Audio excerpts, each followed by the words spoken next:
All right, so we're a couple days into the ceasefire between the U.S. and Iran.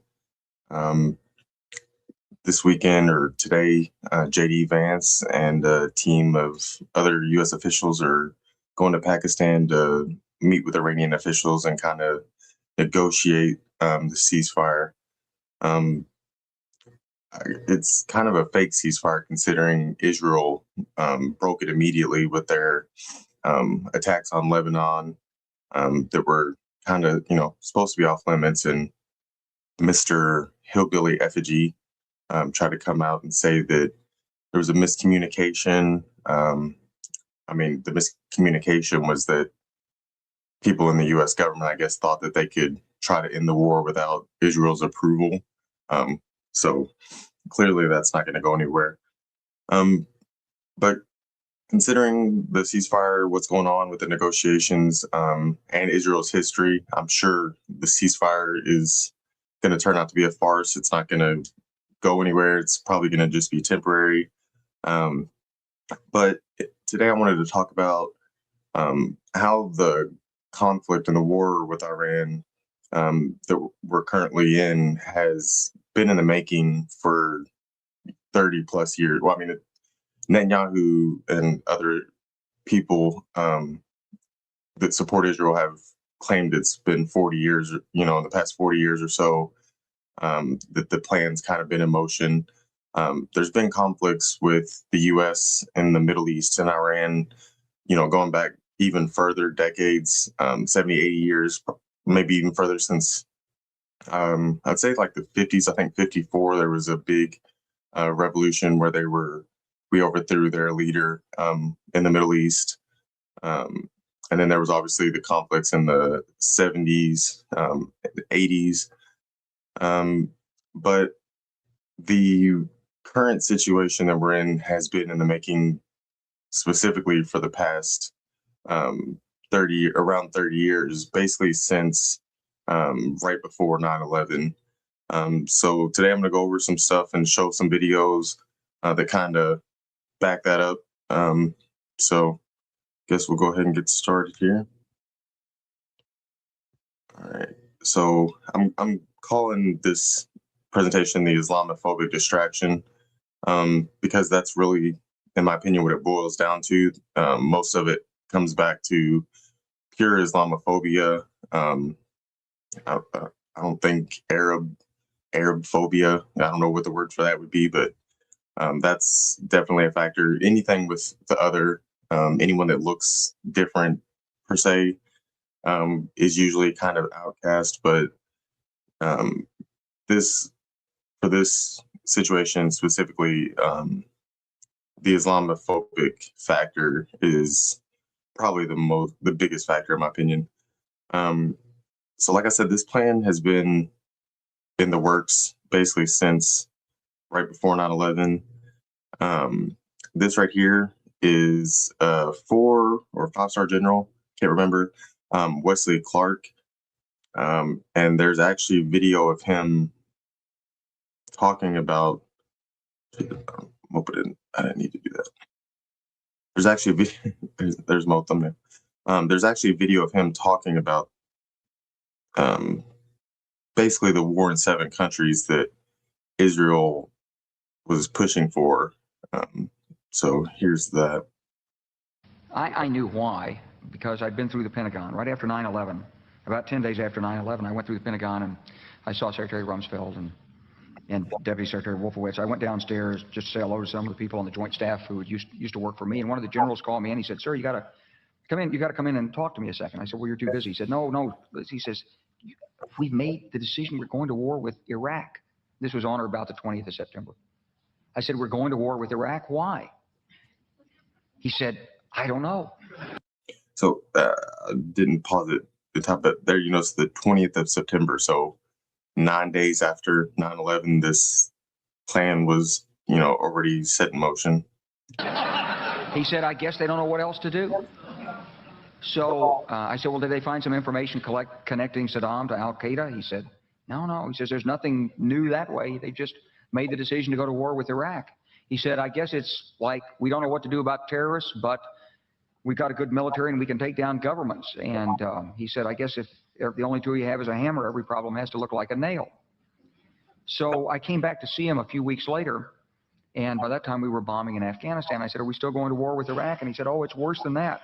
He said, he reached over on his desk, he picked up a piece of paper. He said, I just got this down from upstairs, meaning the Secretary of Defense office today. And he said, this is a memo that describes how we're going to take out 7 countries in 5 years, starting with Iraq and then Syria, Lebanon, Libya, Somalia, Sudan, and finishing off Iran. So they heard him say 7 wars in 5 years. Clearly, it didn't work out in 5 years. But if you look at the conflicts the U.S. has been in over the past 30 years, all of those countries had been marked off until Iran, or except Iran, until recently. So, it didn't quite work out in 5 years, but 7 wars in 25 years, it seems like. I said, is it classified? He said, yes, sir. I said, well, don't show it to me. And everyone, just sitting around getting a good giggle about that. So there again, as a general in the U.S. Army that had been briefed on these intentions to have all these wars in Africa and the Middle East,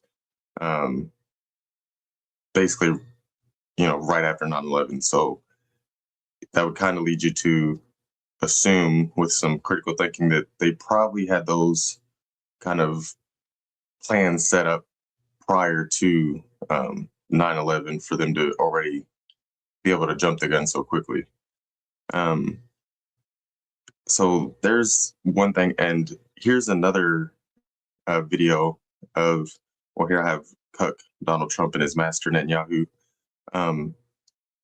But there was other videos, or there's other discussion about how these conflicts that we got in had a lot to do with the greater Israel project, and the idea of Israel expanding their territories and taking over these surrounding countries to basically get back to their biblical territories in their minds. But here was a clip that I thought was pretty interesting of someone talking about Netanyahu's reaction to 9/11. The Israeli newspaper Ma'ariv has reported Israel's former Prime Minister Benjamin Netanyahu has publicly said the September 11th attacks have been good for Israel. Netanyahu said, quote, "We're benefiting from one thing, and that is the attack on the Twin Towers and Pentagon and the American struggle in Iraq." End quote. Netanyahu then reportedly said these events, quote, "swung American public opinion in our favor." And there you heard her about choke herself to death at the end. But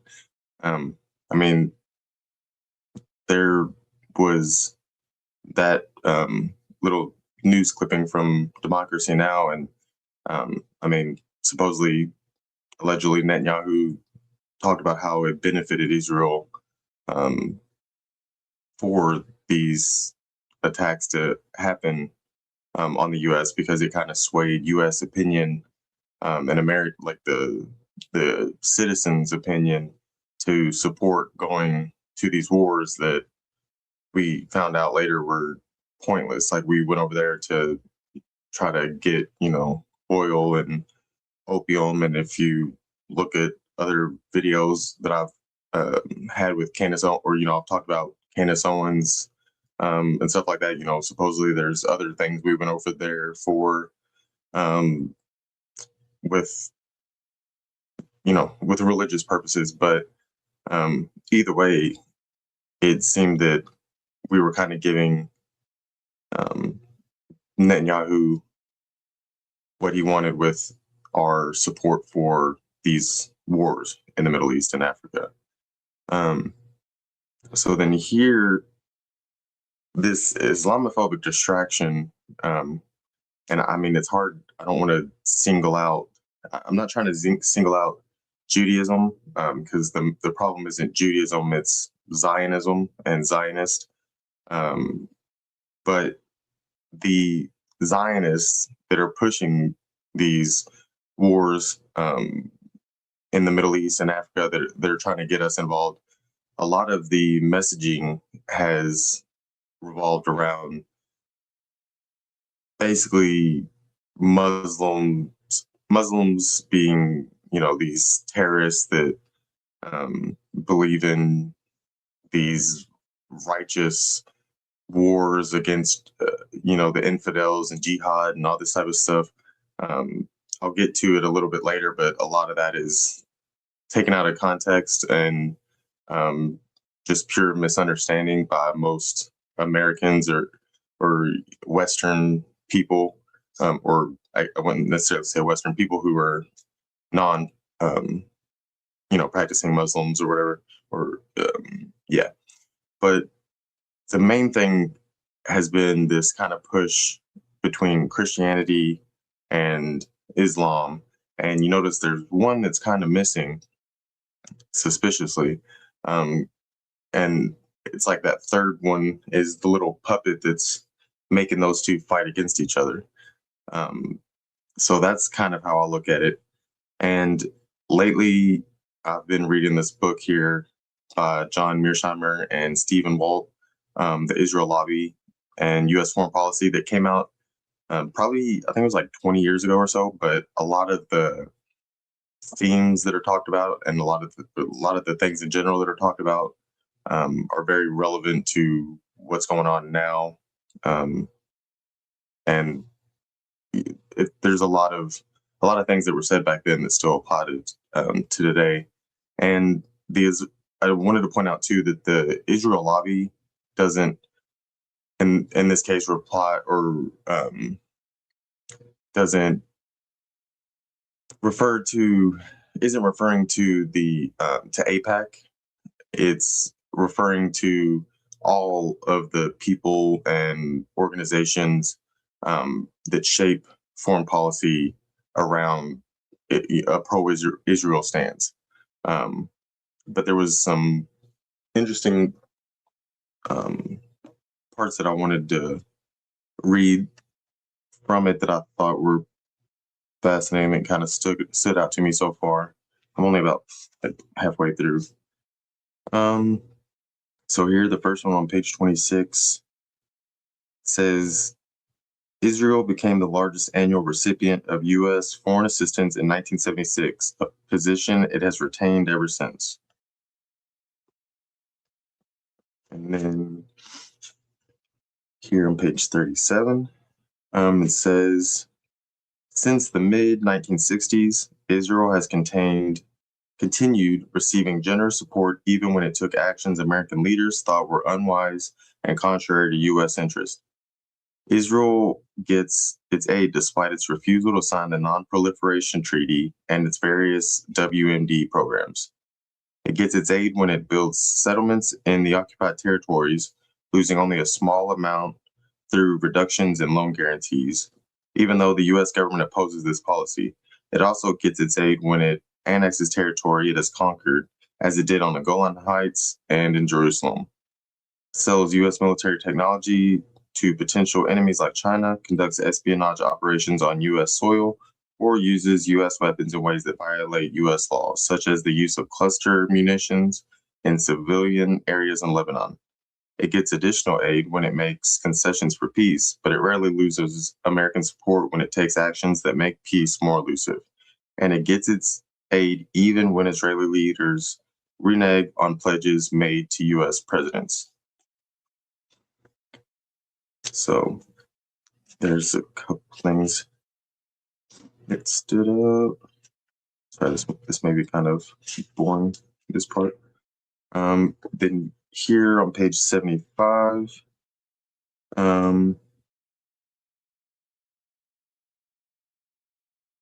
me see, because there's a couple things on here. A final reason to question Israel's strategic value is that it sometimes does not act like a loyal ally. Like most states, Israel looks first and foremost to its own interests and it has been willing to do things contrary to American interest when it believed, rightly or wrongly, that doing so would advance its own national goals. So far from the few passages I've read, you can see how it's been discussing a lot of Israel doing what they want to do, and doing what benefits them, which, I mean, any country should do. The problem is, in the U.S., we don't do that. So that's an issue. Here, page 98 to 99, this same relationship also reveals that the creation of Israel in 1948 involved explicit acts of ethnic cleansing, including executions, massacres, and rapes by Jews. Of course, Zionist leaders did not tell their troops to murder and rape Palestinians, but they did advocate using brutal methods to remove huge numbers of Palestinians from the land. Ben-Gurion wrote in his diary on January 1st, 1948, "There is a need now for strong and brutal reaction. We need to be accurate about timing, place, and those we hit.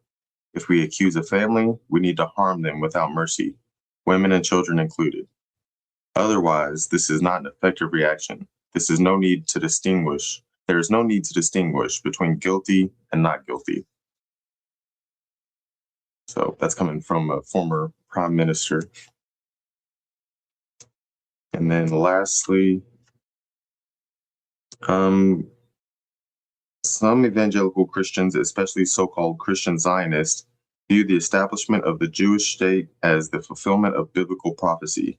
Genesis says that God gave Abraham and his descendants the land of Israel. By colonizing the West Bank, Jews are merely taking back what God gave them. Some Christians also see the creation of a greater Israel as a key event leading to the end-time final battle depicted in the New Testament's book of Revelation. Both perspectives imply that Israel deserves U.S. support not because it is a democracy, an underdog, or a morally superior society, but because backing Israel is God's will. Then a little further down, it says, church and state are separate in the United States, and the religious opinions of any group are not supposed to determine the country's foreign policy. It is also an odd reading of Christian ethics to support the powerful Israeli state and its mistreatment of dispossessed Palestinians and its oppressions of their rights. And then there was another section that I thought about putting in, but it basically talked about how prior to the founding of Israel, at the beginning of Israel's founding, they basically created terrorism. But now we're supposed to believe, or, we're supposed to fear the Arabs, or Africans, Muslims in general as terrorists.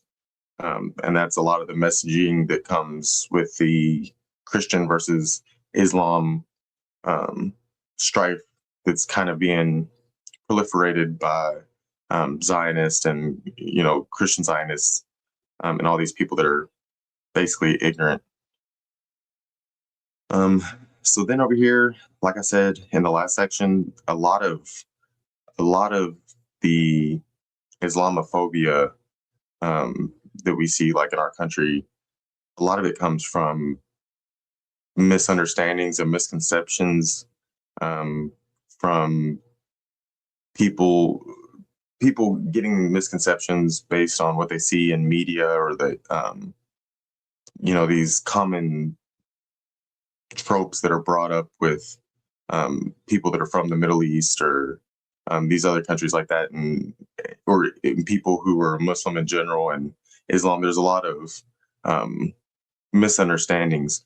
So in this part was a couple guys on the Julian Dory podcast who are Muslim. One of them converted later, like recently in the past couple of years, but they were basically talking about how a lot of the issues that arise are from these misconceptions. So I have a couple different parts I'm going to play from this. So this is the first. there's a little difference here in that there's a real disconnect. I don't even want to say algorithmically, just like in general of people, meaning the three of us in here, the five of us in here, we all know what's going on. We're actually looking at these emails. We are following along on Twitter, if you will, like going after this on social media. Then there's a second tranche of people who are looking at it from the outside and liking some videos on social media and going, yeah, fucked up. And going about their day. Not even blaming them. It's just how it's doing. Then there's a whole third group of people who's like, they don't even know what's going on. Right. Whereas the one thing about the George Floyd thing in May and June 2020 is everyone was locked in their house and all of the mainstream and social media were covering it at all times. Everyone knew what was going on. It was a fully executed psyop, if you will. And now with this, like this, I agree. This is the thing we should all be looking at because it can tie. We've only scratched the surface on this, but like, do you think enough people are actually taking it seriously? There's also one other group you forgot to mention. What's one other? There's a group that also knows what's going on and is trying to steer and deflect and distract the masses from what's going on. And they use Islam and they use Muslims. If you go on X right now, all you're going to see is state lawmakers in Texas, everyone that would be traditionally supportive of a certain state in the Middle East, okay, using Muslim and this fake Sharia invasion, which me and Sonny clearly, I believe, demonstrated that it's all made up, bro. 100%. We're going to talk about that. We are going to talk about it. So there is that group that's trying to distract and deflect. So it's like if I'm peeking behind the Wizard of Oz's curtain and I don't want to be discovered that I'm actually Oz, I'm going to say, look at this one, look at that one, look at this one, look at that one. And that's exactly what's going on. And a lot of people take the bait. That's why we felt necessary to make the film The Muslim Invasion of America and go out there and see, like, is it really like that? Like, am I stepping into Baghdad when I go to Minnesota? I mean, to Michigan or Texas? And that's not what we found, bro. Yeah. Well, the whole Muslim-Christian divide, that's only one of them, too. Like, that's not even the main way to divide people, because Muslims are only the other ones. Black and white, left and right. Like, if you it's like a pizza. So with any of their agendas, you can always basically see where they're slicing that pizza. So if they're pushing something about Muslims taking over America, Muslims and Christians. If they're pushing something about conservatives and Republicans, left and right. About, black violence, black and white. And they keep doing that until you have a pizza where it's like one of those kindergarten parties. You have the slices that are this big, and no one's unified anymore. That's the real problem. But gay and straight, even though that to me, that's not even like, it's not even worth wasting. But it's crazy. Like, they even made that a left and right thing. Masks became a left and right thing. And it's funny, like a lot of these issues that we talk about, they're not even proportionate to how big of an issue they are. Like for so that's the first little section. And then the next little clip starts about here. And then this one will be probably a little bit longer. Episode 1 by our first session, our first time dancing and shit. Yep. But that's why I get like really angry, Julian. It's like, my family was killed by Orthodox Christians. I never blamed Christianity, bro. Yes. Never once have I ever. If you could find one video where I blame Christianity for what happened to my family, I'll get baptized tomorrow. But you won't, because I would never blame the religion for the actions of a few. Right. And me and Sonny are on the front lines telling people, man, what does Donald Trump always say? It's fake. I would never blame the religion for the actions of a few. News. It's fake news. I agree, Mr. President. It is fake news. But if it's fake news once, twice, 100 times for him, why is it when the Muslim American tells you the same fake news, especially on the right, especially on the far right, you guys all agree it's a corrupt media. We all agree it's a corrupt media that will only put what's to their benefit of whatever policy or agenda they're trying to push. If you believed it for Donald Trump, if you believe it for anyone else that said it's fake media, then why when the Muslim tells you? By the way, Pete Dude's hat that says Epstein wasn't Muslim. It's fake. What they're telling you about our religion, the way they quote our book completely out of context. What are the best examples of them doing that? They'll literally put the one verse and strike the believers wherever you can find. Bro, it's not even God talking to the Muslims. He's talking to the angels to back the Muslims up in battle because they're outnumbered 3-1. 99% of those verses are defensive in nature. They'll show you, he knows too, not even a full verse, not even a full sentence, half of a sentence. Strike the believers wherever you find them. Yeah, but I want to see what the fuck did it say above. What did it say above? Right. What does it say below? And when you put it into context, you'll quickly notice. And I hope by now, Julian, you've read the book. Have you read it, Julian? Be honest. Quran, I've not be honest. I will be honest. I've never read this it. Is the issue. And I say this respectfully. 1 out of 5 people in the world is a Muslim. I've studied Chinese history. I still haven't been to China. I studied it in school. It fascinated me because I say, no, 1 out of 5 people is Chinese. And they have a big impact in the world and on our economy, right? And it's good to know a little bit about the Chinese. If you're there finding yourself hating Muslims and hating Islam, and you've never even, I'm not saying you do, I'm just speaking in general. No, I know. If you've never read the book, but you believe the little excerpts you're seeing being posted by non-Muslims, you are the epitome of a fool, an ignorant person, and a hypocrite. So I beg your audience, go read the book. And when you see something that doesn't make sense, ask one of the scholars, ask an imam. You can walk into any mosque. We'll make sure we have baby formula waiting for you. I don't know if you remember that one viral. I don't know the reference to that. Okay, well, I don't want to go off tangent, but I'll get to that in 1 second. We'll make sure we have baby formula for your babies. And we'll make sure that we'll answer any questions you have. But predominantly, those verses are defensive in nature. So that's kind of why we felt the need to make the Muslim invasion of America. First of all, we used what the fear is, the Muslim invasion of America, right? That's what's going to happen in Texas with less than 1% of the population. You know what's funny about the fake news point he was mentioning before is if you look back at old news narratives such as 9/11 and who they blamed it on, that instilled a lot of hatred in people's hearts for Muslims. And now 20 years later, when people are waking up, oh wait, that wasn't actually the Muslims. That was 3-letter agencies working with foreign nations. But let's still hate the Muslims. No, what about Ghislaine Maxwell on the 9/11 commission before it even happened? What do you call it? I'm sorry, pull it up. There was a real email. Yeah. Because there's so many emails of corruption. You want to be on the fake 9/11 commission? But if you fake 9/11 commission, just drop this week because this is important. Tyson, finish your point. God help us, bro. Thank God you're here. Go ahead, Sonny. Bro, my patience has been like this. Like this, my patience has been I love down the referee here. It's great. Let's go. Yeah, it's good for someone else to see it. What was I saying? Oh, fire ass shirt you're wearing, by the way. Go ahead. I'm saying, but if you wake up, if you wake up to Muslims didn't do 9/11, then why do you still hate them? Why do you hold that hatred in your heart from that propaganda? That's where it was instilled. Let go of that, along with the narrative that they did it. Yeah, it doesn't make any sense. They hold the hatred, but they let go of the narrative. It doesn't make any sense, bro. Yeah. So, there was that, and like I said, the point of those clips were mostly to show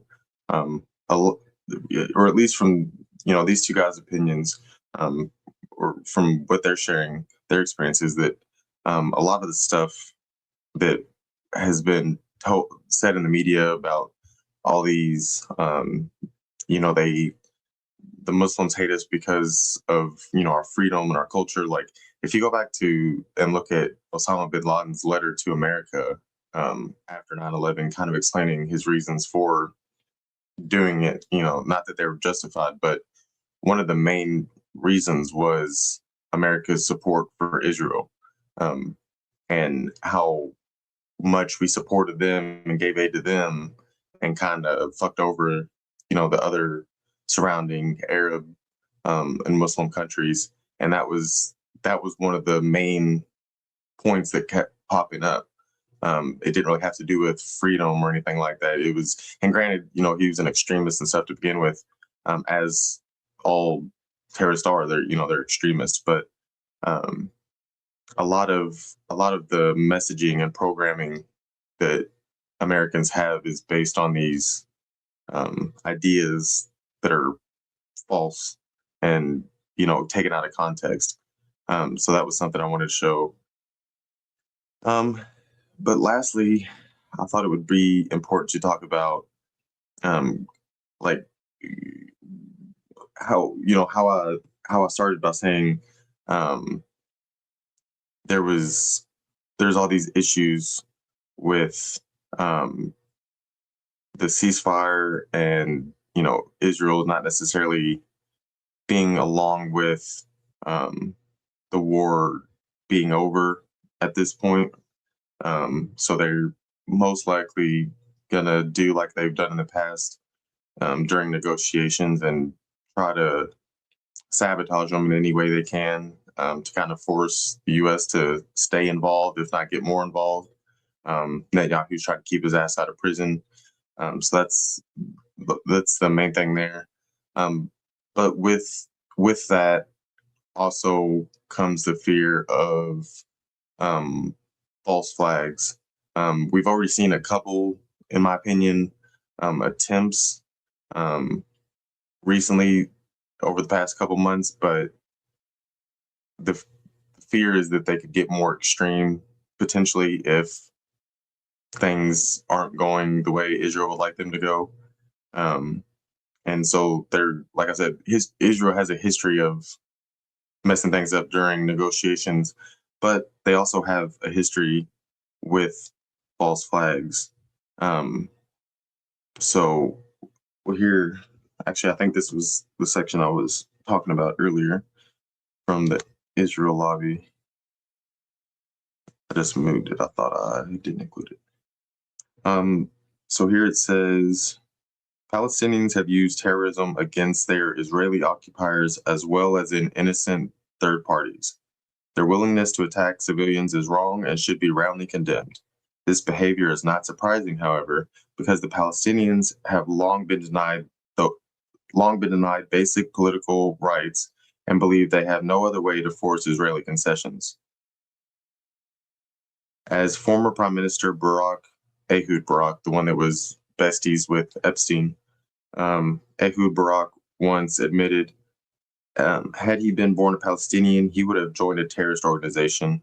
If the situation were reversed and the Israelis were under Arab occupation, they would almost certainly be using similar tactics against their oppressors, just as other resistance movements around the world have done. Indeed, terrorism was one of the key tactics that the Zionists used when they were in similarly weak position and trying to obtain their own state.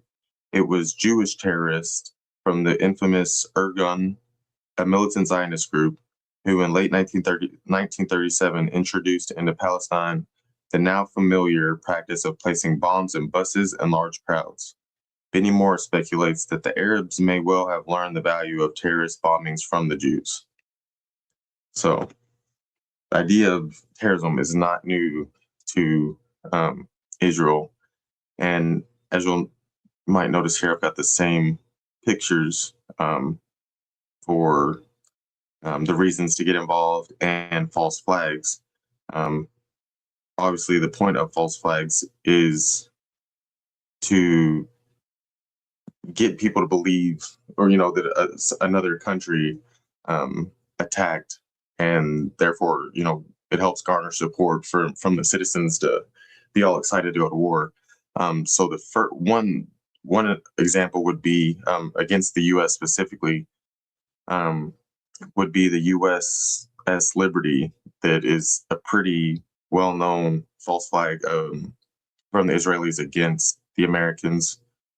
And so I have a little clip of that as well. On June 8th, 1967, during the Six-Day War, I called it the day that Israel attacked America. Israeli aircraft and torpedo boats attacked American Navy intelligence ship, the USS Liberty. Did you ever hear about? This is the first time. This is perfect. So the USS Liberty was a spy ship. It was in the Mediterranean off the Egyptian coast. It was there to monitor the conflict. And then there was an unprovoked attack. Israeli jets and torpedo boats fired rockets, cannons, armor-piercing bullets. Bro, they even dropped napalm on this ship, and they even shot at life rafts, which is a really big no-no when it comes to war. The attack resulted in the deaths of 34 crew members and injuring over 171 soldiers. And by the way, we're Israel's closest allies. Despite claims of Israel that the attack was a case of mistaken identity, evidence and testimonies of the survivors later suggested that Israel forces knew the USS Liberty was an American ship. The incident led to a cover-up by both the U.S. and Israeli governments, with multiple investigations and reports failing to fully address the true nature of the attack. On June 8th, 1967. So there, is an example from 1967. And then here with 9/11, there's all kind of stuff that came out, or that has come out, showing how, along with the CIA or FBI, the Mossad and other maybe Israeli intelligence agencies, along with Saudi Arabian intelligence, had prior knowledge of the attacks on 9/11, and there's all this other stuff around the U.S. government actively being involved with recruiting a couple of the hijackers and all that. Here's a famous incident, here's a picture from a famous incident of something called the Dancing Israelis. And I'll show a little clip of that. And this picture, before I play the video, supposedly in the background here is like the burning buildings of the World Trade Center. But this picture has been photocopied so many times that it basically ruined the quality. But supposedly that's what is in the background there. And here's a little clip that discusses the so-called dancing Israelis more. This one might be a little bit of a longer clip. In the days after the September attacks, there were countless rumors about strange coincidences surrounding the events. One report about a group of Middle Eastern men spotted the morning of September 11th parked just across the river from New York City has not gone away. And here you can see too, this is from June 21st, 2002. So I guess about 8 months after 9/11. Of their presence has led to questions about whether Israel was conducting espionage on U.S. soil. We're joined now by ABC's John Miller with an exclusive report this evening. That's right, Elizabeth. This is a case that took the FBI and the CIA more than 2 months to sort out, while 5 Israelis waited in jail. It began when this woman was watching the Twin Towers burning from her apartment in New Jersey. She noticed 3 men on top of a van, posing for pictures with the towers burning in the background. And I could see that they were like happy. They didn't look shocked. They didn't look shocked. I thought it was very strange. The witness called police, who stopped the van hours later and arrested 5 men. All 5, it turns out, were Israeli. They were turned over to the FBI. Sources tell ABC News, during a check of national security databases, some of the men were listed as having had connections with Israeli intelligence. At the FBI, that set off alarm bells. The FBI needed the answers to 3 important questions. Who were these men? What brought them to that parking lot on the morning of September 11th? And did they have any advanced knowledge of what was going to happen that day? The men said they were just taking pictures at the time. They said they worked for a company called Urban Moving.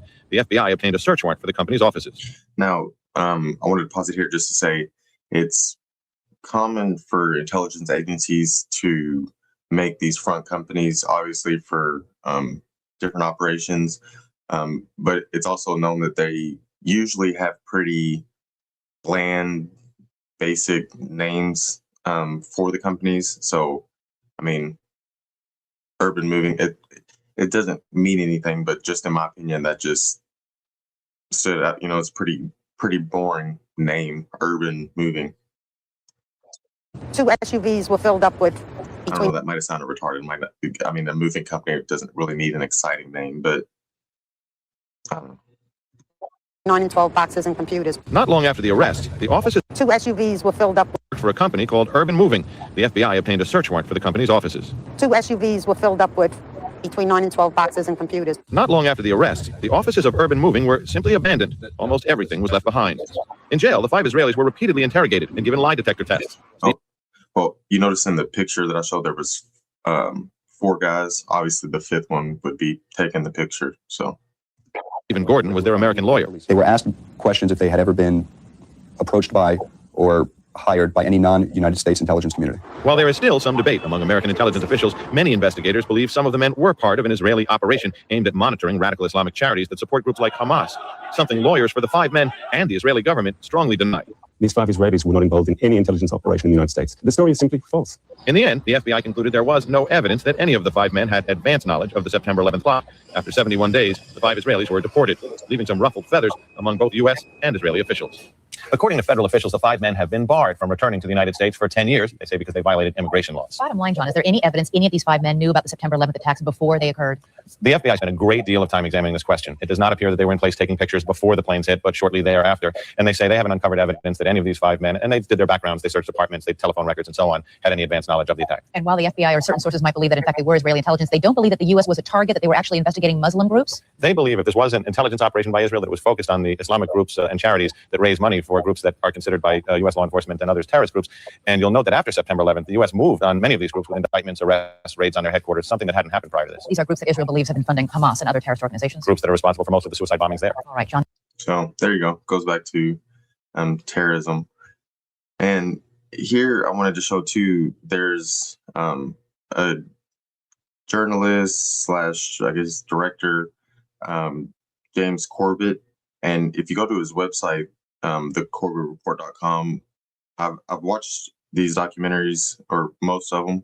But if you go to his website and go down under documentaries, there's like 4 different documentaries, all on 9/11, that go pretty in depth with all these different aspects. You know, some of the different whistleblowers, some of the war games that were going on prior to 9/11, the trillions of dollars that are missing. You know, Donald Rumsfeld came out the day before 9/11 and announced there was like over $2 trillion missing from the Pentagon, and then suddenly 9/11 happens and all the buildings where all the records, you know, for these different that showed all these missing financials suddenly, you know, go get bombed or you know, get demolished in the 9/11 attacks. The Pentagon got hit, you know, in the exact spot where some of this, you know, information would be. You know, I think it was like the accounting area, something like that. Yeah, so this one too, if you look under suspects, it has different sections of all the different suspects around. And it doesn't necessarily mean suspects as in like they caused 9/11 or they made it happen, but here you can see there is a section on the dancing Israelis that goes in depth and talks about that. So I would definitely recommend checking those out. And then you have, I didn't include it here, but you'll have the Bondi Beach shooting in Australia last year.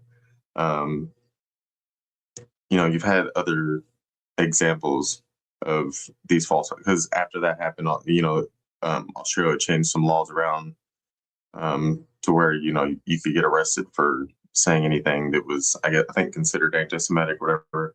I haven't looked into it enough. I just know that there were some laws changed around after that. And Australia's, you know, president or prime minister, or whatever they have, had been kind of pushing back on Netanyahu prior to that. And then after the shootings, then kind of, you know, reversed his stance. So, but the main point of all this was, like I said, the Islamophobic distraction. And like I talked about at the beginning, you know, the 9/11 attacks in particular basically set the 7 wars in 5 years plan that Wesley Clark discussed, kind of put that in motion. And like I mentioned, with J.D. Vance and this team of U.S. officials going and trying to negotiate with the Iranian officials, I guess in a way behind Israel's back or without their approval. I would just say be alert and beware of any attacks where someone is wearing, like a Praise Allah shirt or carrying a Pakistani or not Pakistani, a Palestinian or Iranian flag or something like that. There's probably a little bit more to the story because, I mean, if you think about it, I heard another podcaster talk about it. I mean, it would be pretty stupid, honestly, for the Iranians to try to do any sort of attacks like that, considering that the majority, strong majority of Americans are against this war. They really would have no reason. It would make sense for them to give us a reason, to give the normal person a reason to want to go to war. Not honestly, at this point, I feel like even if they were responsible for something like that, a lot of people still wouldn't support going over there. Personally, I don't think I would, just because I mean, live by the sword, die by the sword, I guess. You play stupid games, win stupid prizes type thing. Like, not saying that innocent people deserve to die, but it's also like, we've been doing it to them for decades. So at a certain point, karma comes around.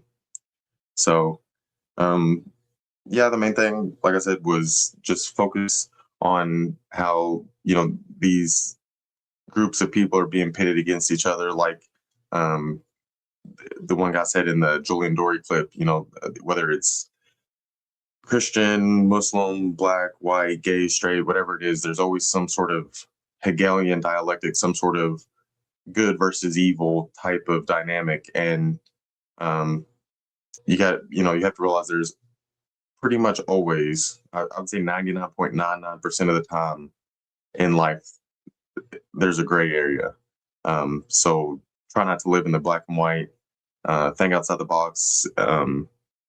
If anything crazy happens, just don't be easy, or don't be quick to jump on it being the terrorist Iranian, Muslim Iranians, the Shia Iranians trying to attack.